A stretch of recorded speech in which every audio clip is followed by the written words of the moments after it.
What's going on, guys? We're back.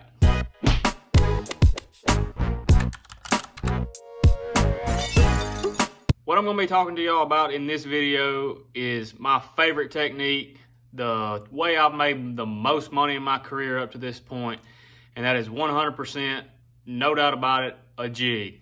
And you know, you hear people say, I didn't get a lot of bites. I can't get a lot of bites on a jig. I only caught one or two on it. To be honest, folks, a jig is a big fish bait. You're not going to catch 100 on it every day. But in a tournament situation, the way I like to fish, or in the way I fish to compete in tournaments, you try and get 5 to 7 bites a day some of the times, and I can do that with a jig. So I'm going to get into a little bit of the details and what I do in picking up a jig and what goes into me deciding what jig I'm going to throw for the most part. So let's get right into that. First thing I want to talk to y'all about is what a lot of people don't think about, is what I call the hook gap. And what I'm talking about the hook gap is where you can look at that jig and you can see from here to here, the hook point to the line tie, there's a gap right there. It's not in line. And what that does is when the fish does bite it and you hook and you set the hook, that line tie is coming out of the fish's mouth without hitting anything, basically. So let's imagine the mouth is my hand, and when that hook comes out, it's catching on the mouth, and this line tie is not obstructing anything. It's coming straight out. It's not hitting the lip of the fish, and then the hook catching. The line tie is coming straight out, and that hook's got enough gap coming up to hook the fish in the roof of the mouth and not on the lip. That's a big key that a lot of people don't know about that keeps you from losing fish. You hear a lot of people, oh, I got a bite, or I lost one on a jig, and I set the hook and it come off like within fighting of 2 or 3 seconds. And more than likely what happened is they've got a jig where that line tie is in line with this hook, and when that line tie come out, it hits the fish's mouth and pops it open, and you may skin hook it, barely hook it on the outside of the lip with the hook, and 9 times out of 10 that fish is going to come off. I've got a jig right here that's, for instance, that what I'm talking about, and you'll see is I would never throw this jig. I just found it over here in my garage. I don't even know why I have it. But what you have right here is the hook is in line with that line tie like I was telling everybody about. And when it comes out, that line tie is going to hit that fish's mouth, and you're not going to get a good hook up. It's the physics are there. I mean, you've got metal hitting the fish's mouth, and the hook can't get in there. There's no gap there. So I will never use this jig. Don't even know why I've got it, but I'm glad I do have it to be able to show y'all what I'm trying to talk about. Next thing I'm going to talk to y'all about is the different in the line ties. You've got a flat eye and then the horizontal eye, or the vertical eye, I'm sorry. And what I'm talking about is where you tie your line on. See on this jig, it's flat. It's a 60-degree flat. And what I like to do with this jig is, this is a good dock jig, flipping wood.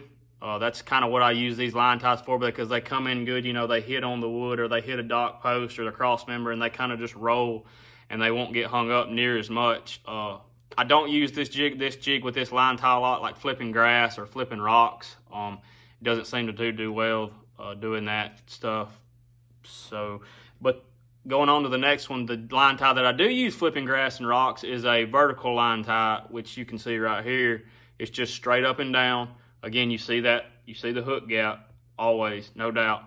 I mean, normally flipping a 5/8 if I'm flipping grass or flipping wood or river banks, you know, anything to do with that, rocks. I mean, normally if I'm flipping a 5/8, and then you can determine the fall of the jig, how fast or how slow, by the trailer in your line size. 90% of the time I'm flipping a big salty that I have on it right here. Skipping docks sometimes, which I'm going to get into that in a minute, but I'll use a super chunk some and an ultra vibe speed crawl. But again, this vertical line tie is going to be your best bet for flipping like bank grass, shallow grass, or rocks or river banks in current. On to the next one. This is my dock jig. Again, it's got that flat eye. This is a 3/8. But one key that I like to do is when I have a dock that I'm skipping jigs with, I want the skirt to be a little bit thinner. I'll even sometimes pull some out of the back to make the plastic hit the water, to be able to give it a good skipping action like a flat rock. You know, when you were a kid throwing it, it's going to skip a lot easier, because a jig's not an easy bait to skip to begin with, and then you add a trailer to it and it just makes it that more difficult. But again, 90% of the time if I'm flipping docks, I'm going to use a Zoom super chunk.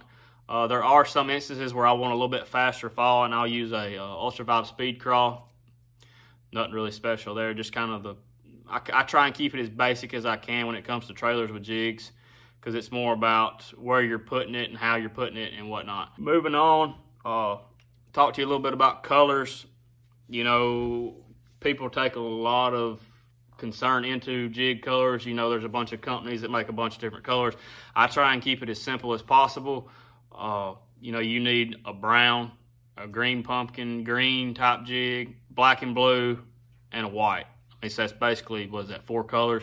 That's basically the colors you need. You don't have time, or I don't have time to, oh, I'm gonna flip this black and blue with a little bit of green in it. I'm gonna flip this green pumpkin with a little bit of purple in it for a little while. You don't have time to do that. You just have to keep it in your hand and just cover as much water as possible. And with those 4 colors, I mean, you're gonna cover the base spectrum of what fish eat, their forage that they're after, and I mean, you're gonna figure it out if you just stick with those 4 colors. The last jig that I hadn't talked about is a swim jig, which I do a lot of, being from Alabama and being in the South.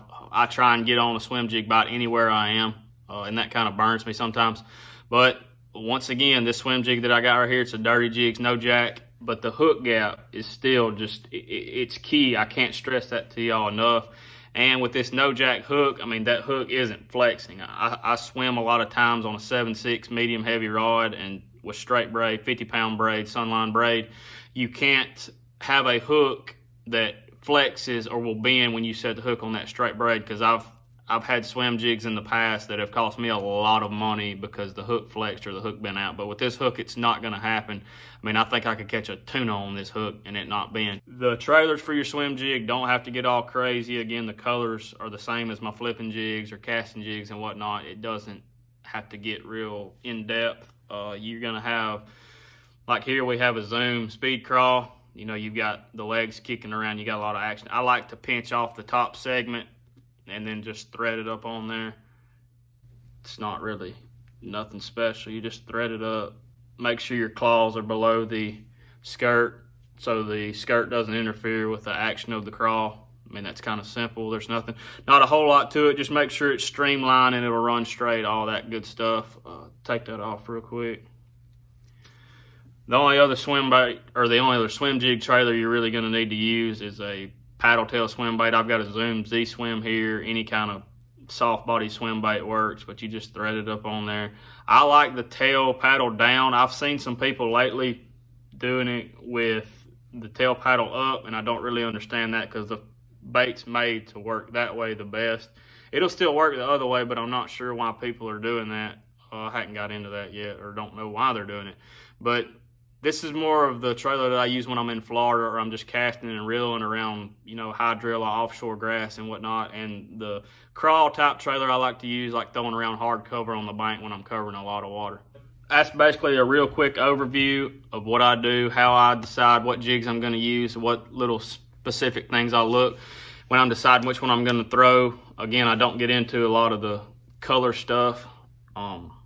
It doesn't really affect me that much. I keep my 4 or 5 basic colors. So I hope you guys enjoyed the video. If you got any questions or comments, feel free to get in touch with me and I'll be happy to answer them. Like I said, my jig fishing is my specialty. That's how I've made my most money. That's what I pride myself in. And that's just how it goes. So be sure to go like and subscribe to my channel. Thanks for watching, and go check me out on my social medias, and we'll see you guys next time.